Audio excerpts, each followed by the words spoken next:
অনেকদিন আগের কথা। একটা ছোট্ট গ্রামে রোশনি নামের একটা মেয়ে তার দাদির সাথে বাস করত। রোশনির বাবা মা একটা রোড অ্যাক্সিডেন্টে মারা যায়, কিন্তু তখন ভাগ্যক্রমে রোশনি বেঁচে যায়। তারপর থেকে বৃদ্ধ দাদির সাথে রোশনি থাকতে শুরু করে। রোশনির দাদির একটা পুরাতন সেলাই মেশিন ছিল, সেটা দিয়ে সেলাই কাজ করে রোশনির দাদি সংসারের খরচ চালাতো। মাঝে মাঝে রোশনিও তার দাদির কাজে সাহায্য করত। রোশনি, আরে ও রোশনি, কোথায় রে? কাজ রেখে আবার কোথায় গেলি রে? এই তো দাদি, আমি এখানে। বলো কি করতে হবে আমাকে। পিঙ্কির মা পিঙ্কির জন্য একটা জামা বানাতে দিয়েছিল, আর বলেছিল আসতে পারবে না। তুই একটু গিয়ে এই জামাটা দিয়ে আয় তো। আচ্ছা আচ্ছা, ঠিক আছে দাদি, দাও, আমি এক্ষুনি দিয়ে আসি। পরে কিন্তু তুমি আমাকে পাবে না। আমি কিন্তু খেলতে চলে যাব, এই বলে দিলাম। জামাটা দিয়ে তোর যেখানে ইচ্ছে হয় যাস। এখন যা, এই জামাটা পিঙ্কির মাকে দিয়ে আয়। তারপর রোশনি পিঙ্কির জামা নিয়ে পিঙ্কিদের বাড়িতে গেল। রোশনি দেখতে পেল পিঙ্কি অনেকগুলো সোনার গহনা সামনে নিয়ে বসে আছে। আরে আরে রোশনি যে, আয় আয়, বস। তুই আমার জন্য জামা নিয়ে এসেছিস তো? হ্যাঁ রে, দাদি বলল জামাটা তোকে দিয়ে যেতে, তাই নিয়ে এসেছি। আরে আরে দেখি বসিস, আমার গয়নার উপরে আবার বসে পড়িস না যেন। একটু দূরে বস রে, দূরে বস। ও মা, এইসব গয়না বুঝি তোর? হ্যাঁ রে, সব গয়না আমাকে আমার বাবা মার জন্মদিনে উপহার দিয়েছে। সবগুলো গয়না সোনার। আচ্ছা, তোর সোনার গয়না আছে তো? না রে, আমার তো নেই। অবশ্য থাকবে কিভাবে? তোকে তো তোর দাদি দুবেলা ঠিক মতো খেতে দিতে পারে না। আবার সোনার গয়না কি করে দিবে বলতো? তোর তো বাবা মাও নেই। এই দেখ, এই ঘরটা আমার বাবা সবটা সোনা দিয়ে বানিয়ে দিয়েছে। দেখেছিস কেমন ঝকঝক করছে? আমিও আমার দাদিকে বলবো আমাকে সোনার গয়না দিতে। থাক থাক রোশনি, আর চাপা মারিস না তো। তোদের মতো ভিখারির এই চাপা যদি না থাকতো, তাহলে তোরা চলতেই পারতিস না। খেতে পারে না, আবার চাপা মারে। পিঙ্কির এমন কথা শুনে রোশনি কান্না করে দিল। রোশনি কান্না করতে করতে বাড়িতে চলে গেল। কি রে, আবার তোর কি হলো? এইভাবে কাঁদছিস কেন রে?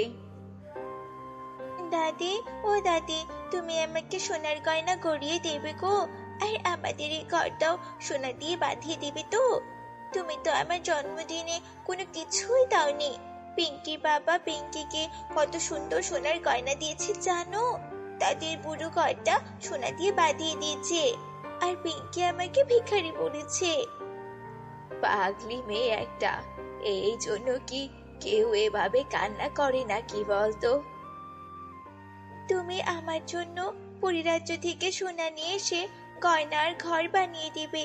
তারপর আমি পিঙ্কিকে দেখাবো আর বলবো আমার দাদি তোদের চেয়েও ধনী। আমাকে পরিরাজ্যের সোনা দিয়ে গয়না করে দিয়েছে, এই দেখ। পরিরাজ্যে যাওয়ার সব রাস্তা যে আমার বন্ধ।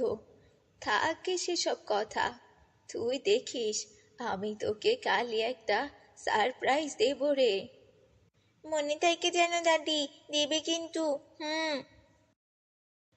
এই বলে রোশনি চলে গেল, কিন্তু রোশনির দাদি ভীষণ চিন্তায় পড়ে গেল। বলে তো দিলাম, কিন্তু মেয়েটার আবদার আমি কিভাবে পূরণ করব? হ্যাঁ, পেয়েছি। ঘরে তো আমার এক বালতি রং আছে, আর রংটাও তো সাদা। আমি বরং ওই রংটা দিয়েই ঘরের রং সাদা করে ফেলবো, আর কিছু গয়নাতেও সাদা রং করে দেব। হ্যাঁ, তাহলেই হয়ে যাবে রূপার ঘর আর রূপার গয়না। রোশনিকে বলবো রূপার উপহার দিলাম তোকে, তবেই মেয়েটা খুব খুশি হয়ে যাবে। এর পরদিন রোশনি যখন স্কুলে চলে গেল, তখন রোশনির দাদি পুরো ঘর রং করতে শুরু করলো, আর দাদির পুরনো একটা শাড়ি দিয়ে খুব সুন্দর একটা লেহেঙ্গা বানিয়ে দিল। রোশনি স্কুল থেকে ফিরে ঘরের রং দেখে ভীষণ অবাক হয়ে গেল, আর সুন্দর লেহেঙ্গা দেখে অবাক হয়ে তাকিয়ে রইল। কি রে রোশনি, কেমন চমক দিলাম বল! তোর জন্য পরিরাজ্য থেকে রূপো এনেছি, সেই রূপো দিয়ে ঘর সাজিয়ে দিয়েছি। আর সোনা রূপার পরীর দেশ থেকে এই লেহেঙ্গাটা এনেছি, কেমন হয়েছে বল? খুব সুন্দর হয়েছে দাদি। আজ আমি ভীষণ খুশি। সত্যি দাদি, তুমি খুব ভালো। আজ আমি পিঙ্কিকে গিয়ে বলবো আমার দাদি পরীর দেশ থেকে রূপো এনেছে, আর সেই রূপো দিয়ে আমাদের ঘর বানিয়েছে, আর পরীর দেশ থেকে আমার জন্য একটা সুন্দর লেহেঙ্গাও এনেছে। আর ঠিক তখনই বাইরে ভীষণ বৃষ্টি শুরু হয়ে যায়। রোশনিদের ঘরের চাল ফুটো ছিল, আর সেই ফুটো দিয়ে পানি ঘরের ভেতর পড়তে শুরু করে। আর তখন সমস্ত রং বৃষ্টির পানিতে ভেসে যায়, আর তাদের ঘর আবারও আগের মতো হয়ে যায়। এই দেখে রোশনি খুব রেগে যায়। দাদি, তুমি আমাকে মিথ্যে সান্ত্বনা দিয়েছো। তুমি একটা মিথ্যুক। রং দিয়ে ঘর সাজিয়েছো, আর আমাকে বলেছো রূপো দিয়ে ঘর সাজিয়েছো। আমি তো আরো পিঙ্কিকে এখনই বলতে যাচ্ছিলাম। ভাগ্যিস তোমার এই মিথ্যাটা এখনই বের হয়ে গেল, নয়তো পিঙ্কির সামনে আবার আমি ছোট হয়ে যেতাম। তুই তো আমার অবস্থা বেশ ভালো করে জানিস রে, তবু কেন অবুঝের মতো করে কথা বলছিস? তুমি একদম আমার সাথে কথা বলবে না দাদি। তোমাকে আমার চেনা হয়ে গেছে। আমার সামনে থেকে তুমি সরে যাও। তোকে যে দুবেলা খাওয়াতে পারি সেটাই তো অনেক রে। এই দুবেলা খাওয়াতেই তো আমার অনেক কষ্ট হয়ে যায়। আর আমি তোর জন্য পরিরাজ্য থেকে সোনা রূপা কিভাবে নিয়ে আসবো, যে তোকে সোনা রূপার ঘর বানিয়ে দেব? পারবেই না যখন, তখন মিথ্যে সান্ত্বনা কেন দিলি দাদি? তুমি আমাকে কি ভালো ভালো খাবার খাওয়া নাকি, যে খাবারের খোঁটা দাও?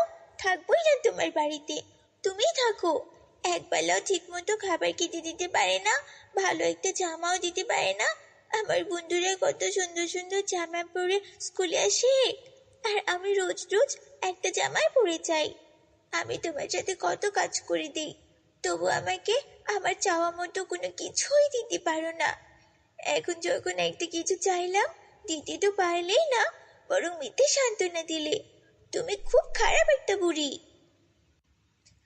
এই বলে রোশনি বৃষ্টির মধ্যেই ঘর থেকে বের হয়ে গেল।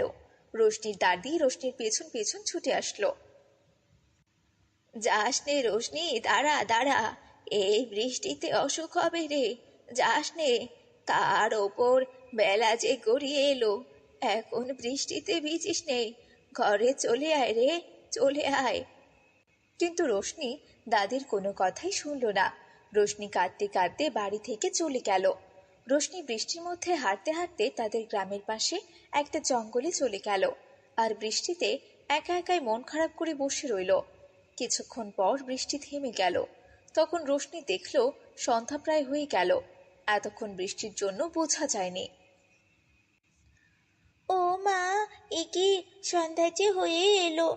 হোক গে, আমি কিছুতেই ওই বুড়ির বাড়িতে আর ফিরে যাব না, এখানেই থাকবো।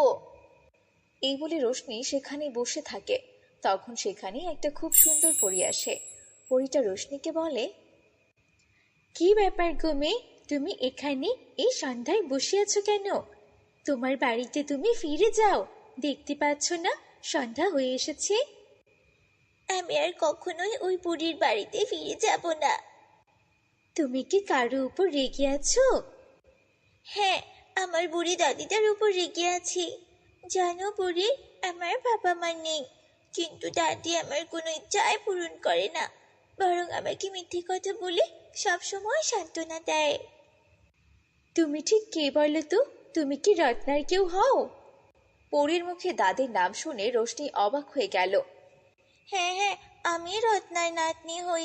কিন্তু তুমি আমার দাদির নাম কিভাবে জানো? তুমি কি আমার দাদিকে চেনো পরি? হ্যাঁ হ্যাঁ, চিনবো না কেন? তোমার দাদি কোনো সাধারণ মানুষ নয় গো, সে তো একটা পরী। কি বলছো এসব তুমি পরি? তুমি তো একটা অনাথ বাচ্চা ছিলে, তারপর রত্নাপুরী তোমাকে তার কাছে রাখে। কিন্তু আমাদের পরিরাজ্যের একটা নিয়ম আছে, মানুষ বা মানুষের কোনো বাচ্চাকে পরিরাজ্যে কেউ লালন পালন করতে পারবে না। কেউ যদি এমনটা আশা করে তাহলে তাকে পরিরাজ্য ছাড়তে হবে। তাই তোমার দাদি তোমার জন্য পরিরাজ্য ছেড়ে পৃথিবীতে চলে আসে আর তোমাকে নিয়ে খুব কষ্টে দিন পার করতে থাকে। তুমি কি এসব সত্যি বলছো পরি? অবশ্যই, আমি সবকিছু সত্যি বলছি। দেখো মেয়ে, তোমার দাদি তোমার জন্য অনেক কিছু ত্যাগ করেছে। আমাদের দেখো, আমরা কতটা রূপসী আছি। আর পৃথিবীতে এসে রত্না পরিশ্রম করতে করতে বুড়ো হয়ে গেল। আমি তো তাহলে খুব বড় অন্যায় করেছি দাদির সাথে। হ্যাঁ রোশনি, তুমি তোমার দাদির কাছে ফিরে যাও। কখনো তোমার দাদিকে আর কষ্ট দিও না। আমার জন্য দাদি কত কিছু করেছে, আর আমি কিনা সেই দাদিকে কত নিষ্ঠুরভাবে কথা শুনিয়েছি। আমার ভুল আমি বুঝতে পেরেছি পরি।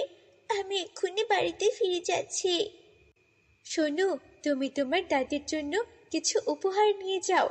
আমার কথা বলো তোমার দাদিকে, দেখবে তোমার দাদি খুব খুশি হবে। এই বলে পরি রোশনিকে এক বালতি সোনা উপহার দিল। এই এক বালতি সোনা নিয়ে তোমার দাদির কাছে ফিরে যাও গো মেয়ে। হ্যাঁ হ্যাঁ পরি, তাই যাচ্ছি। তোমাকে অনেক অনেক ধন্যবাদ গো। তারপর রোশনি সেই এক বালতি সোনা নিয়ে বাড়িতে ফিরে গেল। আর বাড়ি ফিরে গিয়ে দেখতে পেল তার দাদি বসে বসে তার জন্য কান্নাকাটি করছে। দাদি, ও দাদি, তুমি আমাকে ক্ষমা করে দাও। আমি আর কখনোই তোমাকে ছেড়ে কোথাও যাব না। পাগলি মেয়ে একটা, তুই ফিরে এসেছিস, এটাই তো অনেক রে। তোর জন্য আমার কত চিন্তা হচ্ছিল রে। তারপর রোশনি তার দাদিকে সব কথা খুলে বলল, আর সোনার বালতিটাও তার দাদিকে দিল।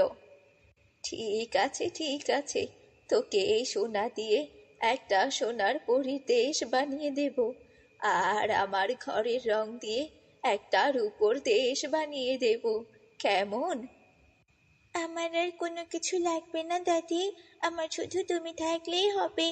আমি আর কখনো তোমাকে ভুল বুঝবো না। তুমি আমাকে ক্ষমা করেছো তো দাদি? হ্যাঁ রে পাগলি, হ্যাঁ, ক্ষমা করেছি। চল এখন দুজন মিলে একটু গপ্প করি, চল। এরপর রোশনি তার দাদির সাথে বসে বসে গল্প করতে লাগলো। আর এরপর থেকে রোশনি তার দাদির সাথে হাসি আর আনন্দে বসবাস করতে লাগলো।